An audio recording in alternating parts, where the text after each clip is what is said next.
Hello everyone, welcome to Commerce classes. In today's class we will be understanding about the final accounts of the companies.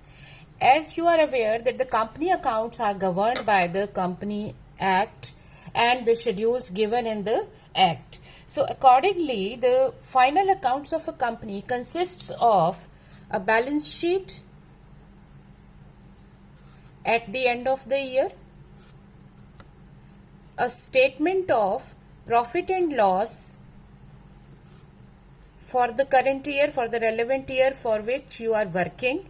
So rather than having a profit and loss account, companies have statement of profit and loss. So this should be known to you right at this time that company final accounts are now not prepared in T-shape form, but there is a separate format and they are given in a statement form, both balance sheet and statement of profit and loss. So we call it this statement and not profit and loss account.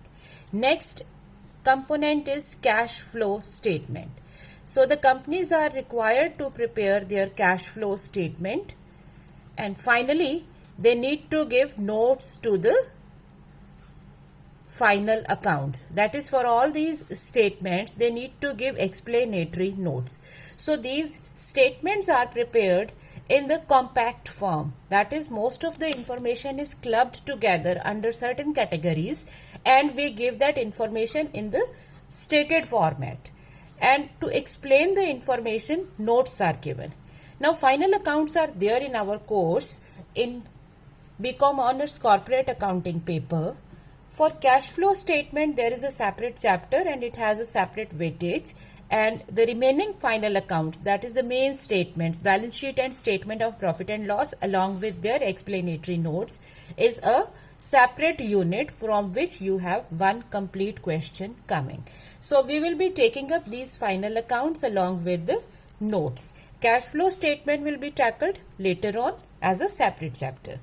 Now starting with the balance sheet. A balance sheet is basically a statement of assets and liabilities of a company on a given date, which is usually the end of the year. So at the end of the year, company picks up all the assets and liabilities and put them in a balance sheet form. Now the balance sheet that we prepare is in a statement form. So in that statement, let me just give you a rough idea. So you have a balance sheet statement like this. So you have first of all the liabilities and then all the assets. So it is no longer a T-shaped statement. It's a statement wherein both the components are recorded one after another. So we start with the equities and capital. In fact, you remember the accounting equation, liabilities plus capital is equal to assets. And that is the equation which is followed here. So first component is equities and liabilities. So it has equity, that is owner's claims, and liabilities, that is external parties claims. So these are both your liabilities. Liabilities towards the internal party, that is the owner, is called equity, and liability towards the external persons is called liability.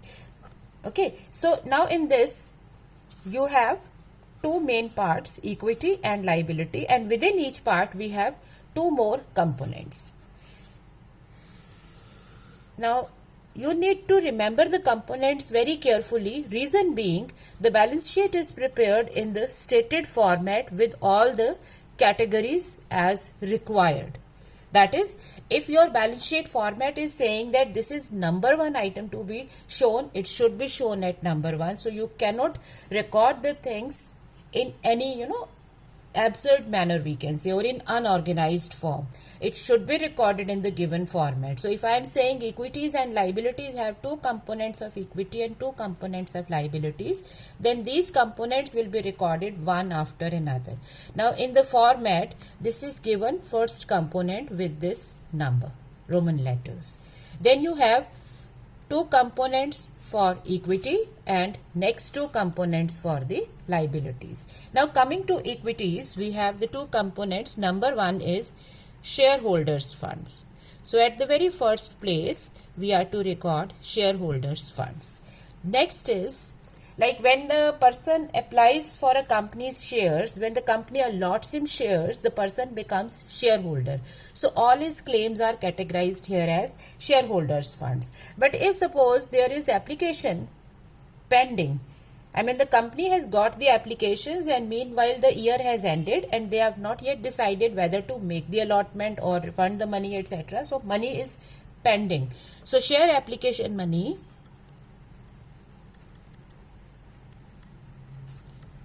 pending allotment will be recorded in the second category here. So it's a simple category. We will be given that this is the money pending allotment. It can easily be written. Then in the external liabilities category, because our liabilities are of two types, so these are recorded in two categories: non-current liabilities and current liabilities, right? So you are to record the information, all the accounts in these categories. So this is the first layer of classification. Then there is second layer, that is within each category we have subcategories. Then we have the next layer, but as per our requirement for the course we need to remember two layers. This is the first layer and next is the classification within this. So up to that we need to remember. Then within each sub classification the information can be reported in any manner, and to the extent possible follow the rule, right? Now in the shareholders funds, you know that shareholders money into the company is in the form of their share capital. Secondly, it is in the form of reserves and surpluses. Now all the reserves and surpluses are combined together in the form of the notes, and then the combined amount is written here. Now sometimes we may be finding that the company is having loss, that is the surplus is showing a debit balance. So if the company is having loss, then that loss will again be recorded on this side only, that is within the equities. You will just put a bracket there indicating that it is a negative balance. So unlike what we used to do earlier, that the debit balance will come on the asset side and credit balance will come on the liability side, no longer is there. So that rule no longer exists there. So you need to unlearn what you have done in the previous years while making balance sheets, and then with a fresh mind start with this. So whether you have a positive balance in the surplus or you have a negative balance, it has to appear on this side. The only thing will be you will just put a bracket mark. So surplus is maybe negative, reserve will always be positive, because reserve is that you have accumulated. So you accumulate something or you don't, but you cannot say that I have negative here, right? So this will be a positive sum, this can be a negative sum. So when you combine the two, it may come as a positive or negative sum. Whatever it is, it has to come here in the second classification. And remember, this is A and B, right? So it has to be written as AB because we have used notation 1, 2, 3, 4 here. So A is share capital, B is reserve and surplus. Now C is money received against share warrants. All right. Now against share warrants, when you receive money, that is shown as a next category. So you people must be aware of the concept of share warrants as against share capital. In company's law, we get a better idea about this. When a company issues share certificates to the shareholders against the shares that they are holding, that is called share capital. That is a part of this capital. And sometimes the shareholders wants their certificates to be replaced with the warrants. Warrants are a negotiable instruments. So you can just transfer your shares to some other person without any formality, without any legal requirement, or without going to company.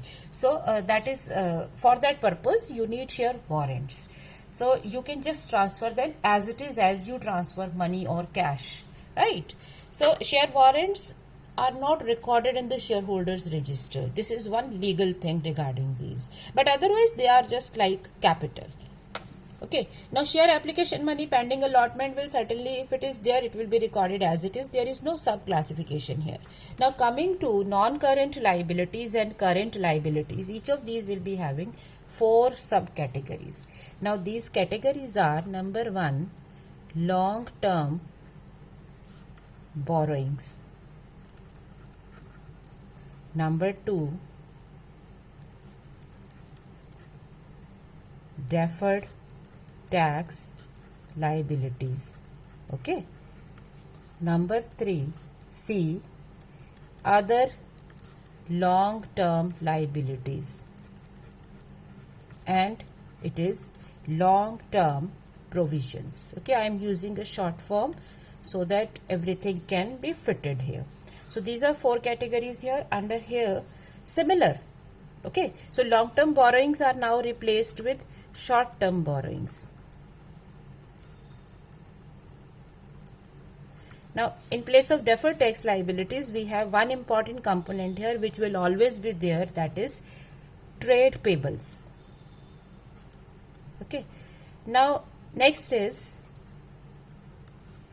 other current liabilities. Here you have long-term liabilities, here you have current liabilities, and then you have short-term provisions. Term means timing. It relates to the time period for which the provision is created. So long term and short term has something to do with the timings. So these are the components here. Now when we are preparing this in the form of a balance sheet, so these will come here in the balance sheet in a statement form: 1, 2, 3, 4, and the totals will be done. Subtotals can be done for each category. Now coming here, when you are to pick up the things and classify them here, long term and short term borrowings have something in common. Both these are borrowings. Borrowings in the sense that these are the money that you have borrowed in form of debentures, bank loans, term loans, okay, or loans and advances from any related party or from some other company or financial institution, or maybe financial lease or any other type of loans and debentures, or any other deferred payment liability. So if you have a liability to pay something and you defer it for a long term, maybe that you can defer it for say 2 years, then it will be a part of long term borrowings. And a short-term borrowing is usually something which is payable within the trade cycle, normal trading cycle. Like what is trading cycle? Trading cycle is the time which is spent from the time when you buy the raw materials or the goods up to the time when you are able to realize cash from their sale. So that is purchase of raw material, making of the goods or purchasing of finished products, and then making sale happen, then from the sale you are recovering cash. So the whole activities take up some time, and that time period is called trade cycle. So any borrowing which is done within that trade cycle, which is payable within that cycle, is called short-term borrowing. Now normally a trade cycle is up to 12 months. So if you buy goods now, within 12 months you are going to get money from that. It can be lesser also. So the point of distinction between the two is that if any borrowing is payable, any loan, any debt that you have taken, if it is payable within that 12 months time period from the reporting date, it will be a part of short-term borrowing.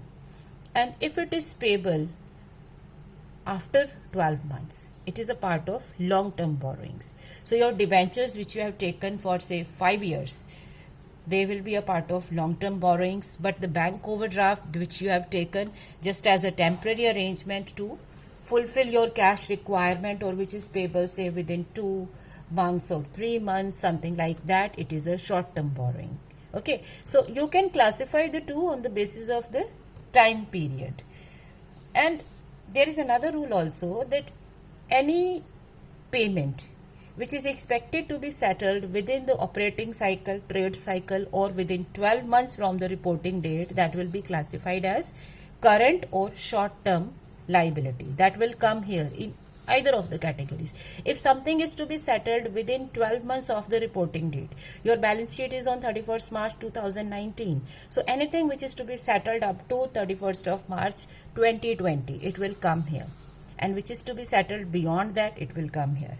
Not only the companies look at the payment dates, but if for any liability the company doesn't have a right to defer the payment, then also beyond 12 months, then it will be a current liability. Like you have trade creditors, they are payable say within the 12 months reporting time, but you have got unconditional right to say defer the payment for further 6 months. Your creditors gives you that right. Since you have an unconditional right to defer the payment beyond that 12 months period from the reporting date of this balance sheet, so that will now classify under non-current liabilities, right? So you are looking at whether the liability is payable within 12 months from the reporting date or not. If it is within then 12 months, then it is short term or current. If it is beyond that, or even if it is current but you have got a right to defer the payment, you can pay afterwards without any charge, without any condition, it will then be a non-current liability because it's payment within the stipulated 12 months period, or non-payment is depending upon your decision without any loss. So then it will be a non-current liability. And another criteria that you can use for classifying the liabilities into these two is if something is being incurred for trade purposes, for operating activities, it is usually current. Okay, so there are two things. Number one, the nature, and number two, the tenure of payment. So accordingly, you can classify the things into non-current and current. So you have borrowings here also, you have borrowing here also. So you will have to look at the nature of borrowing and the timing of the borrowings. Next is the trade payables. Trade payables are usually the payments which are resulting from the trade. So these includes sundry creditors. Okay, these includes bills payable. The creditors can be for purchases. Creditors can be for expenses. Now, this is a new term here, creditors for expenses. In reality, it is outstanding expenses, because outstanding expenses are resulting from the trade. You incur expenses for your operating activity. Okay, so if something is a part of your operating activity or trade, then their creditors, which are directly related to your trade, will be coming here. And another thing is that we do not only have the creditors here, we have advances from customers also coming in this category.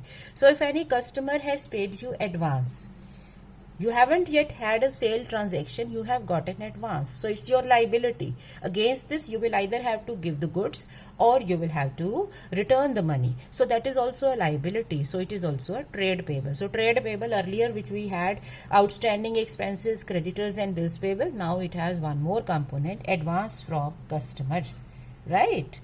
Now next is the coming here, deferred tax liability. Now deferred tax liability, we will be doing it separately also. It has something to do with the difference in accounting and income tax liabilities. Like when you prepare your accounts, you follow accounting rules. But when you file your return, you have to follow income tax rules. So there is some difference in your income tax liability because of your accounting practices and because of the income tax laws. So the difference in your accounting practices and your income tax laws gives rise to a difference in tax liability. So if it results in lesser tax liability, okay, it means that you defer the payment to the coming years. So that is called deferred tax liability. And if your tax liability is increased as per income tax rules, it means against your accounting income, you have more tax liability now. So you pay more now. So it means that for the future years to come, you are making payment now. Okay. So you are deferring the tax liability, or you are creating deferred tax assets. So right now, just remember that it has something to do with the difference in the tax liability as per accounting rules and as per the income tax rules. So you have at one place your tax as per your accounting records. Against that, you have income tax laws and you calculate your actual tax liability. So if you happen to pay more, you create an asset. If you happen to pay less, you create a liability, right? So we will take up this in detail. Right now, if we get a question on balance sheet preparation or in the preparation of final accounts, then this won't pose any problem. In that case, it will just be a figure given. We don't need to look at the details. But yes, you can have a separate short note on the deferred tax liabilities or deferred tax assets. Either of the two will be coming in a particular question. So when we look at the tax difference, you can either pay more or you pay less. It can't be both. So here in the balance sheet on liability side, we have deferred tax liability, or on the assets front, we have deferred tax assets. So this will be dealt with separately. We'll take it separately. Now next is other long-term liabilities. Okay, and herein you have other current liabilities. Now, other long-term liabilities is basically includes any liability which cannot be covered here. If something is not in the nature of borrowing or in the form of deferred tax liability, it will come here. So, it is an umbrella term. When we say remaining or we say others, etc., it's an umbrella term. It will cover anything which is non-current in nature, but we cannot fit in the remaining three. Okay, so it will come here. Now here is an important point here. That is that it may have something coming from trade payable. That is, if you have trade payable which is payable after 12 months from the reporting date, then it will come here. Like what we are saying is current liabilities are payable within 12 months from the reporting date. So if you are preparing balance sheet, if any creditors are payable within 12 months time span, or any bills payable within that time span, then it is a current liability.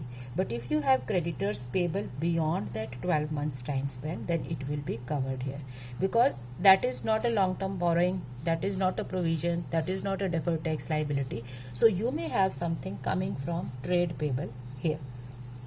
Okay, so it usually includes trade payables payable beyond 12 months plus any other thing which we cannot cover here.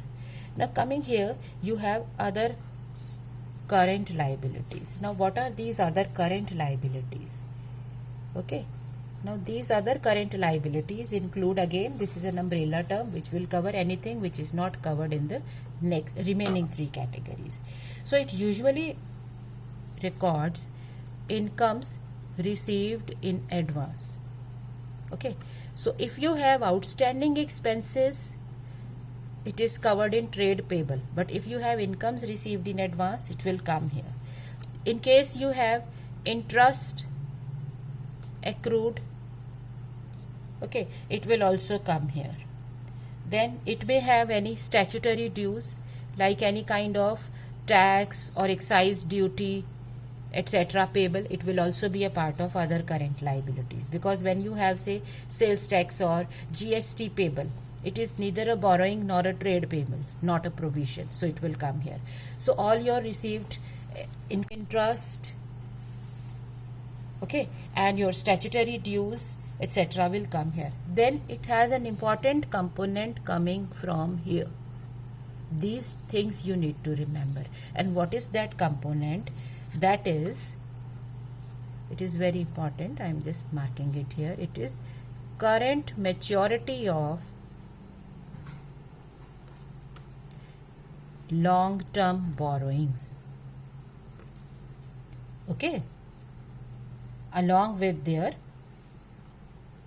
interest or any unpaid matured amounts. When you look at your books, you will find all the details there also. But right now I am explaining that some part of this borrowing may come under other current liabilities, which is current maturity of long-term borrowings. Suppose you have issued debentures for a period of 5 years, 1 lakh rupees of debentures, which are payable in 5 equal installments, payable annually, redeemable, right?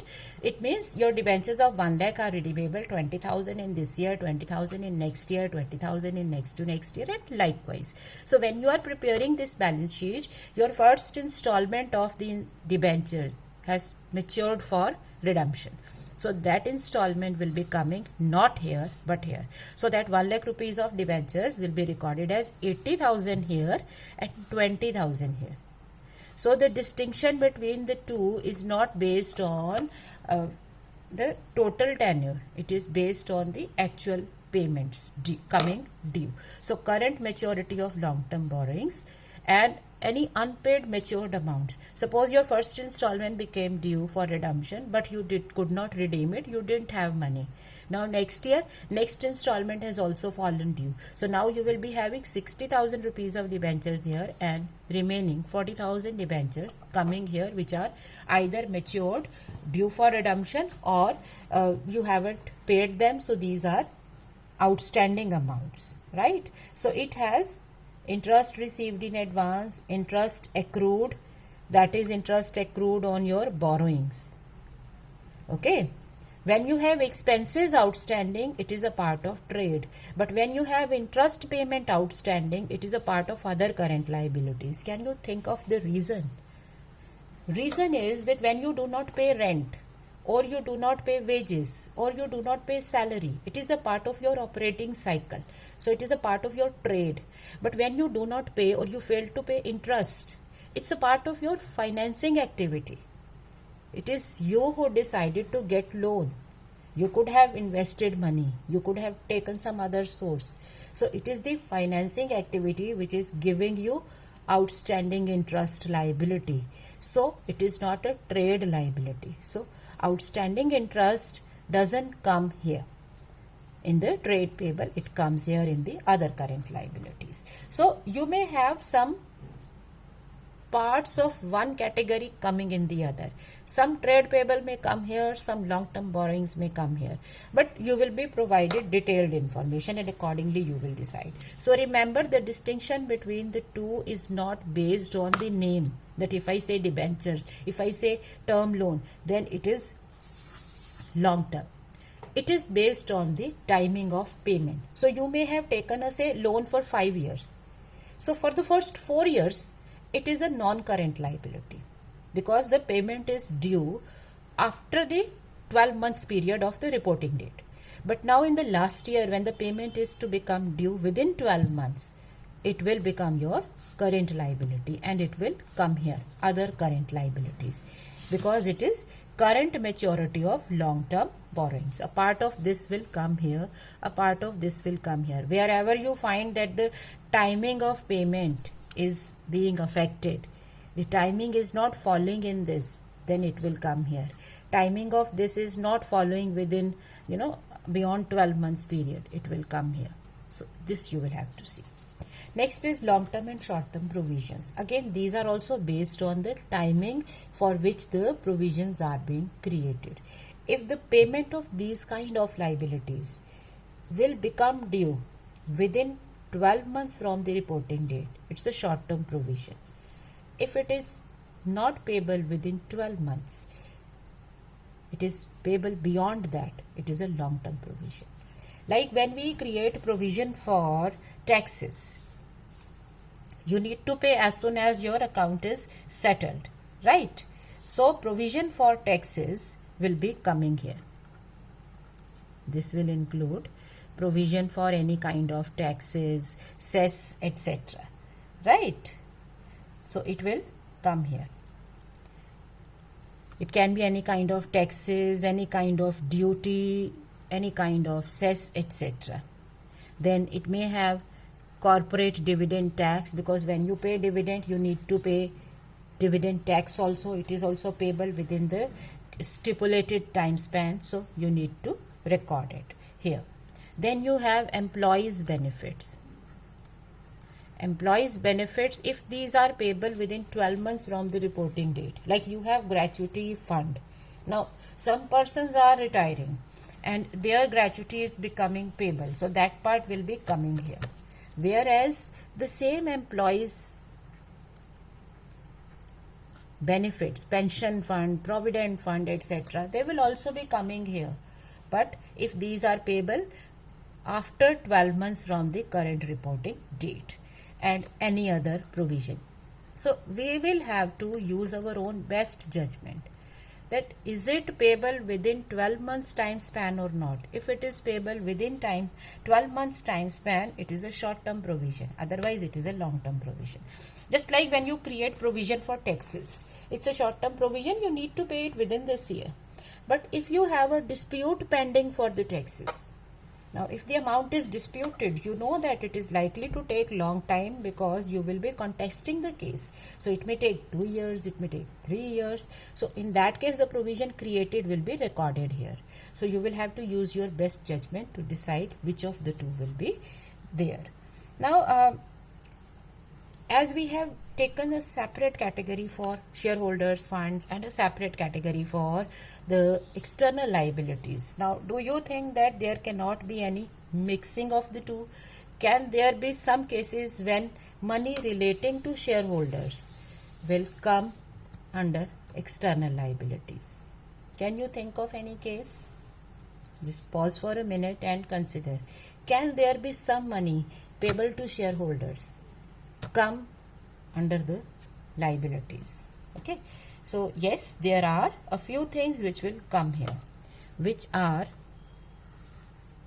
you need to remember these honestly.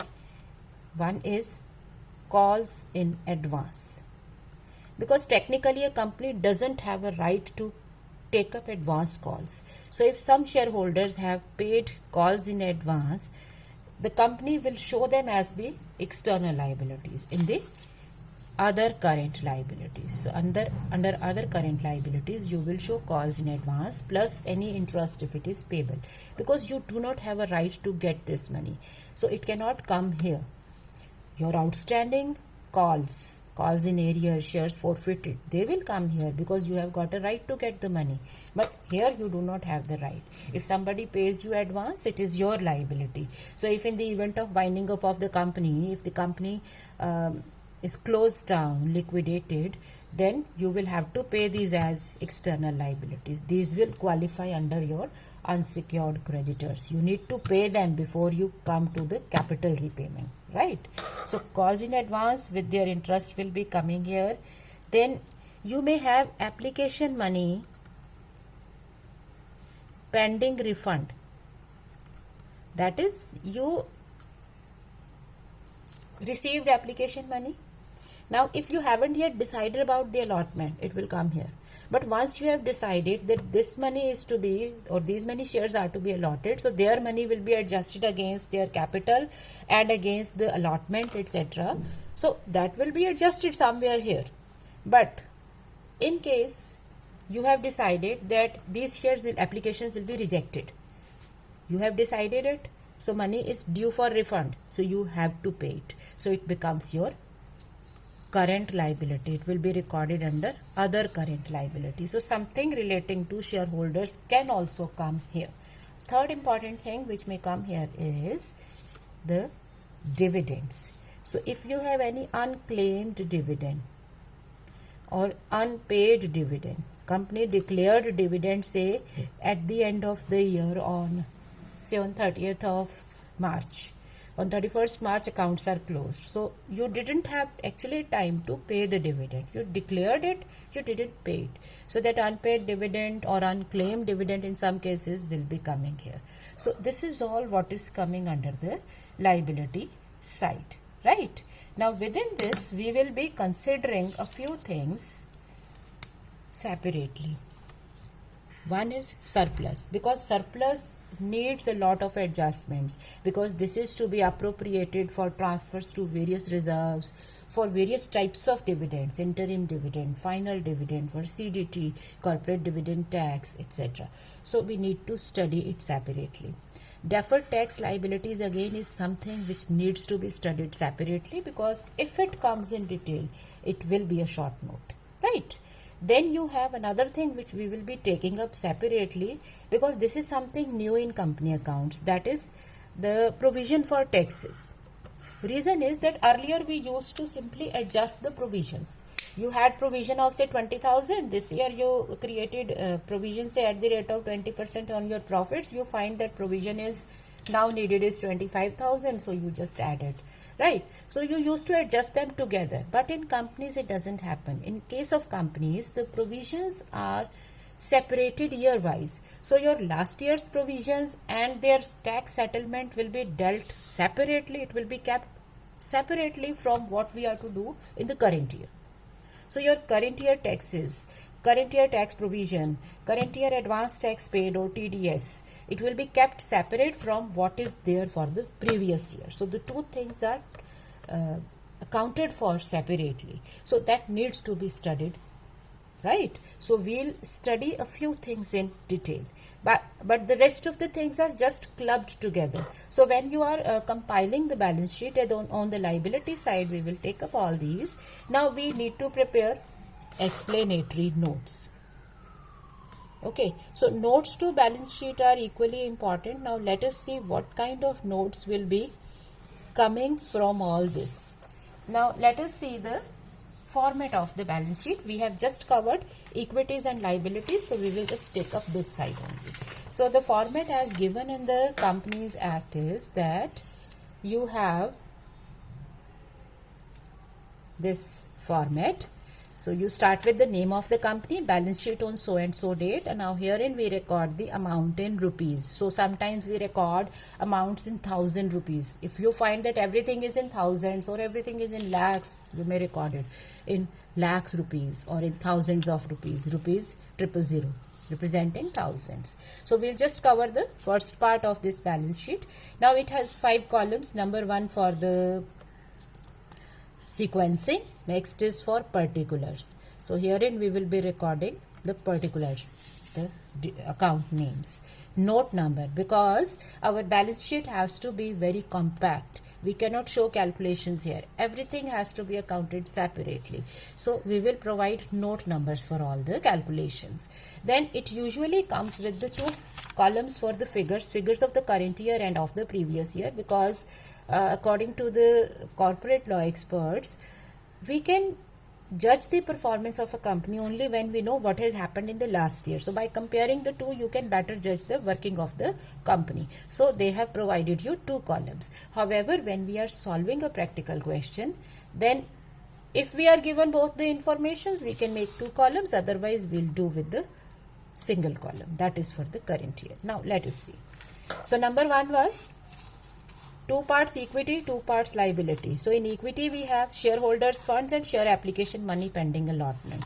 Herein you have 3 components: share capital, reserve and surplus, money received against the share warrants. Now usually share capital is given through the explanatory notes. Reserve and surplus is also explained through the notes, because you have various categories of reserves. For money received against share warrants and share application money pending, we don't need to prepare any note, because it will just be one figure. You will be given money received against share warrants, say 10,000 rupees. You are just to record that figure. It doesn't require any explanation. So for this we can do away with the notes. Then comes 2 parts of liabilities, non-current and current liabilities. Now you will be having different components here. Long-term borrowings may have debentures, it may have term loans, it may have loan from the directors or related parties. Now let me explain one more thing here, that when we are preparing the balance sheet, the Company Act requires that we should give as much detail as possible. So when you are showing long-term borrowings or short-term borrowings, then we need to classify them into 2, not here but in the details, whether these are secured or unsecured, and what is their timing of payment, what is their rate of interest. So if you have 6% debentures, 10% debentures, these should be recorded. Another thing that the Company Act requires is that the borrowings should be recorded in the descending order of their repayment or redemption. So if you have 2 debentures, one category of debentures repayable after 5 years, second category repayable after 3 years, then the one with the 5 years should be reported first and then the 3 years. So it should be reported in the particular order as given. Another requirement is whenever we have any kind of borrowings, then we must specify the borrowings from the directors or from the related parties. Like you may have taken money on loan from your subsidiary company. So from the related parties, from the directors, from officers, so everything should be detailed, or it should be given specifically in the explanatory notes. Similarly, if you have any long-term borrowings which are pending maturity but you could not pay, then the amount of default and the tenure of default should also be recorded. Like you have 6% debentures for the last 2 years, you are not able to pay their interest. Now their interest is a other current liability, outstanding interest comes here, but you need to specify in the details that the interest is pending for the last 2 years and the amount is this much. So we need to give as much detail as possible. But when we are of course solving a practical question, we don't need to look at that much detail, because we will only provide the information which is given to us in the question.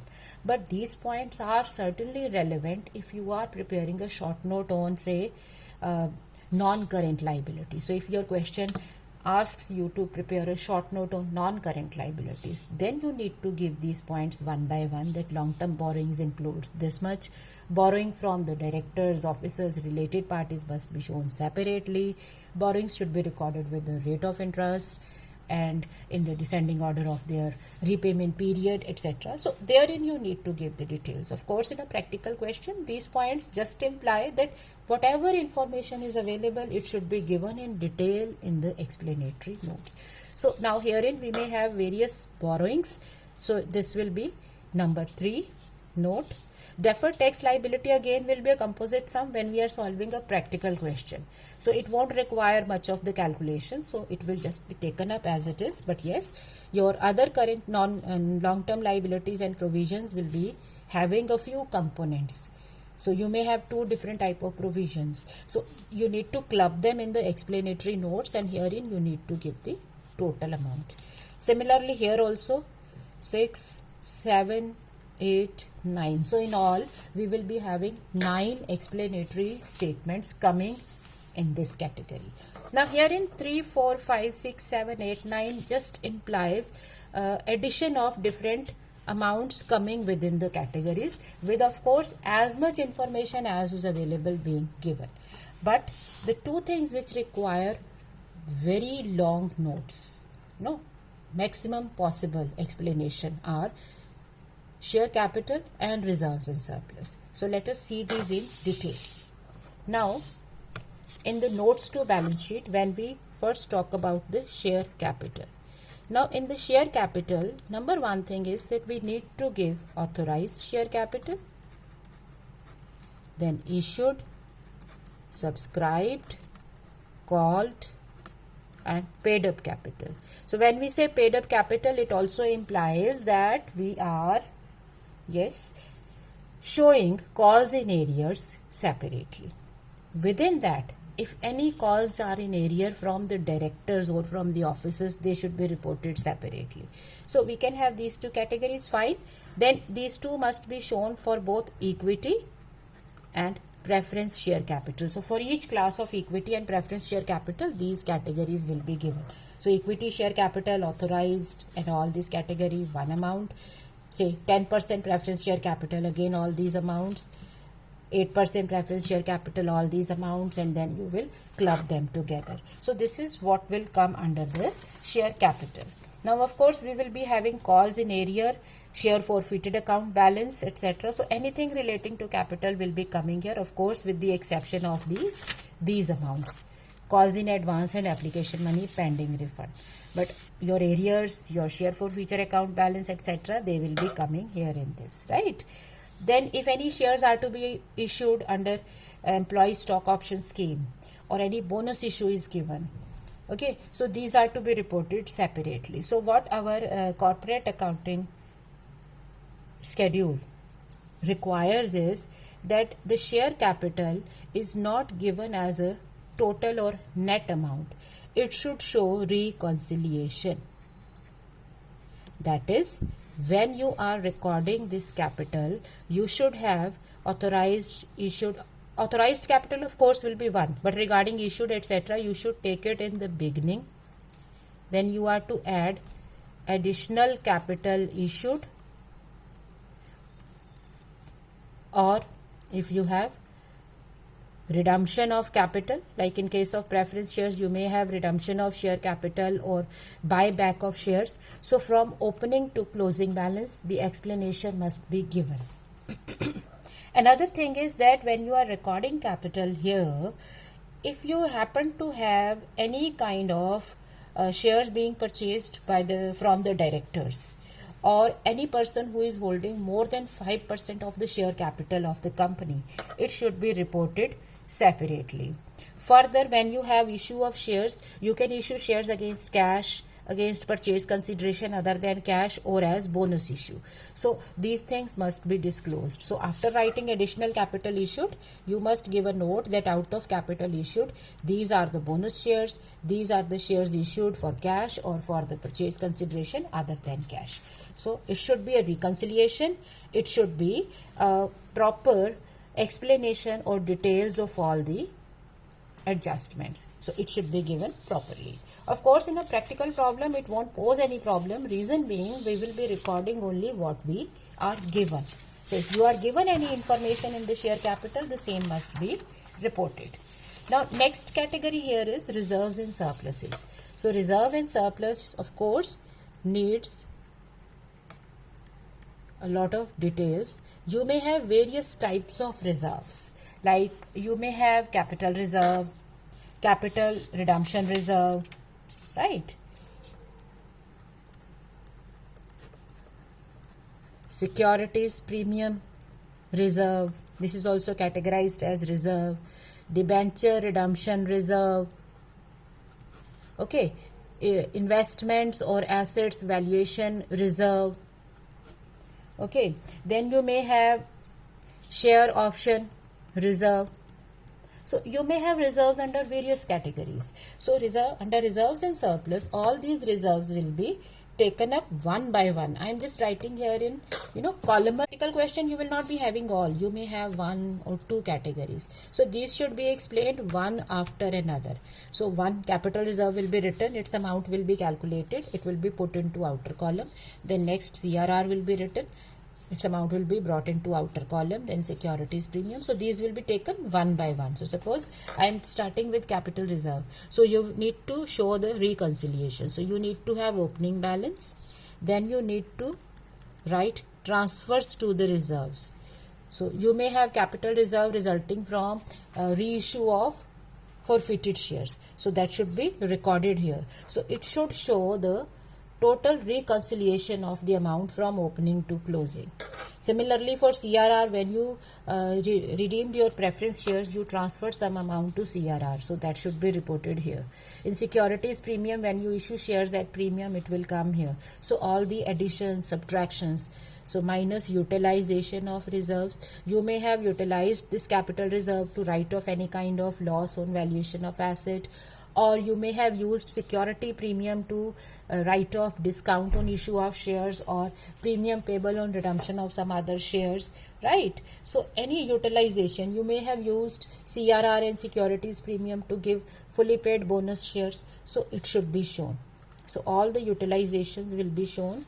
So the closing balance will be appearing. So this you will calculate, you will put it in the outer column, then you will start with the next category, CRR, then you will start with the next category, and this way all the reserves will be taken up one by one. Then finally we come to general reserve or reserve fund or any other reserve, okay, or dividend equalization fund or reserve. Here also we need to record opening balance plus transfers to reserves minus utilization of reserve. If you use any reserve for some purpose, it will be deducted. Okay, so this will be shown. So this is how we do it one by one. So it is going to be a very long note if you have too many reserves coming up with you. Then surplus. Surplus is basically profit and loss account. Now the Company Act requires that the apportionments of the surplus or appropriations out of the surplus should be recorded in the explanatory notes. That is, we don't prepare profit and loss appropriation account, but all appropriations have to come through this note. So this second note that we are preparing, within this, when we record surplus, we have opening balance, then you have net profit of the current year. So this is the total profit available to you. Now you will deduct appropriations out of the profit. Now what kind of appropriations that we may have, it is in form of interim dividend. You may decide to give dividend during the year. You have paid that dividend. Now you have utilized your profit, so it will reduce your profits, surplus balance. Then you have final dividend declared. Now remember here, if the company declares dividend, it will be deducted. But if the company has proposed a dividend, then it is not to be accounted. As per the new laws, any proposed dividend is not to be recorded unless and until it is declared by the company. So proposal or proposed dividend will not be recorded here. That will come at the end as a contingent liability and commitment. So that will not come here, only declared dividend. Now on these two dividends, corporate dividend tax at the applicable rates will be taken, which at present is 20.3%. So whatever rate is given, sometimes we are given ignore CDT. So you will ignore this. Then out of the available profits, you make transfers to various reserves. Like you are creating revolution reserve, debenture redemption reserve, sinking fund, general reserve. So when you make transfers to any kind of reserves, it also implies you are utilizing your surplus. So this will be deducted. So what we are going to deduct? We are going to deduct dividend and CDT. This is first category. We are going to deduct transfers to reserves. And thirdly, we are going to deduct bonus issue being made by the company. That can be to make partly paid shares as fully paid or for the fully paid shares. So bonus issue will also be deducted. So in net, we will be having this amount under surplus. So this is for surplus. This is for general reserve, and herein you will be having amount coming from various reserves. So sum total of these will give you reserve and surplus. Now within this, we need to study this dividend part separately, because dividend not only comes as a part of your main question, but sometimes we are asked to give journal entries or to show surplus account separately. So therein, the appropriations will be having more focus. You are to record this, you are to pass journal entries. So we will be preparing it or doing it separately as a detailed question also. So there are quite a few things which will be needing more attention, because they may come as a separate question. That is appropriations of surplus, provision for taxes, deferred tax liability. That is surplus, deferred tax liability, and provision for taxes. So these three things we will be taking up in detail also. So right now what we have done is that we have understood the first component of the balance sheet, that is equity and liabilities, which consists of these four things: two of shareholders, two of the external parties. But remember, something relating to shareholders will be coming under current liabilities in heading other current liabilities, right? So calls in advance plus interest, application money pending refund plus interest, and unclaimed or unpaid dividends. So these will also be coming here. Rest, the categorization is very simple. Internal parties first two, external parties next two, right? So what you can do right now is have a look at some of the questions requiring you to prepare balance sheet and try to identify the categories. Okay. So next time we'll be taking up the second component of balance sheet, that is the assets. Thank you.